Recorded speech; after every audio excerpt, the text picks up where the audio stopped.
I can imagine no more rewarding a career. And any man who may be asked in this century what he did to make his life worthwhile, I think, can respond with a good deal of pride and satisfaction. I served in the United States Navy. We've all learned a lot from Joe and his service to our country. It's a real full-time job that he's got. He's a great player. He's a great leader. He works hard. He does his job. The list goes on. I mean, everything that this organization hopes to embody, I think Joe embodies it, obviously as a Patriot, but I think what he does for our country even more importantly. Really selfless guy. We have one play to go out there and be successful, and the same goes for the military. You have one opportunity to go out there and be successful. You got to execute. I represent not only myself, but also the institution of the Naval Academy and the United States Navy as a whole, and carry out those core values of honor, courage, and commitment that the Navy has, and put those on display here in New England.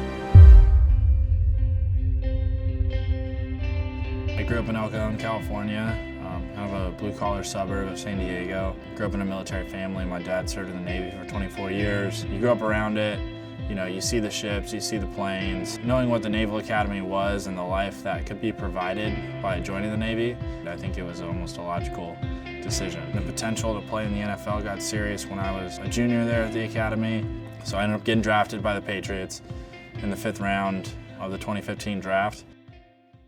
I sometimes think that the people of this country do not appreciate how secure we are because of the devotion. During my rookie year, I had to apply to Moonlight, which essentially was apply to have a secondary job. It just so happened mine was playing for the New England Patriots. So obviously it was a very public job, and it went all the way up to the Secretary of the Navy. I had to use my leave to come up to Foxborough and play professional football. There's always stuff that needs to be done to maintain readiness, taking care of required military trainings that are supposed to be maintained in the fall, complying just as every other reservist does. Not letting my day job become a detriment to my service. He's a very busy guy. I'd say probably the busiest guy on the team just because he has 2 jobs. And I think he does a really good job with time management. I mean, he really doesn't have any days off. He's found a way over the course of his career to stay involved in both, to stay plugged in. And he always brings energy. He's always ready to work. Somehow, some way, he finds a way to get it done. I'd come in on Wednesday, and yeah, I'd be a little more tired because I pulled a 24-hour shift the day before, but ultimately, when I was between the white lines, that didn't matter. And I had teammates I was accountable to, and a job that needed to be done. This is a hard job. I'm sure you're going to stay with it. I'm sure you're going to be able, by what you're now going through, to find the means to command others. There's so much that ties in between football and the military, and it's not this traditional, you know, that we're going to battle for each other and all that. All that is really external to how the two actually correlate. I think the parallels between the two would just go back to the execution part. He knows how to execute under pressure. Both jobs require that. You oftentimes also hear him talk about the brotherhood and just the bond that we share on the field and the bond that he shares with his brothers and sisters that serve alongside him.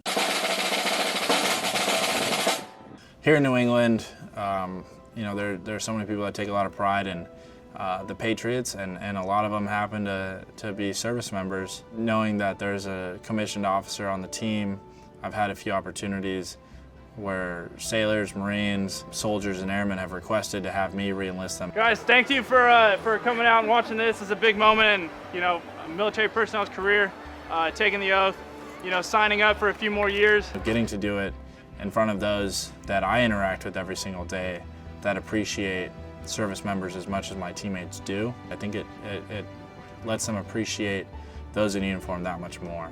So it's always been a point of pride to even be considered to re-enlist somebody, but to get to do it around the organization and the team is always a special opportunity.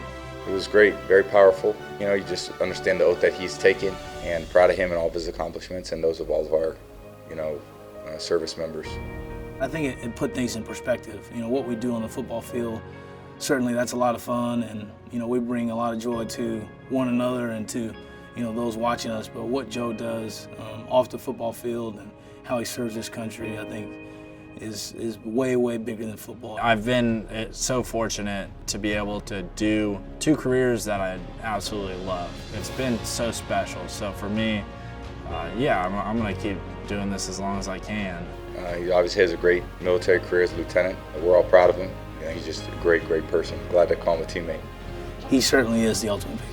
I think that would be right on. I think Joe is the ultimate Patriot. It's definitely not lost on me that I get to play for the most patriotic team in the NFL and one of the most patriotic areas in the country, absolutely. And the Patriots of New England are the people who, started America. So we joke around about that, but realistically, my two jobs intersect in a lot of ways. But I think the best ways to look at it are that I get to, be around great individuals on both sides.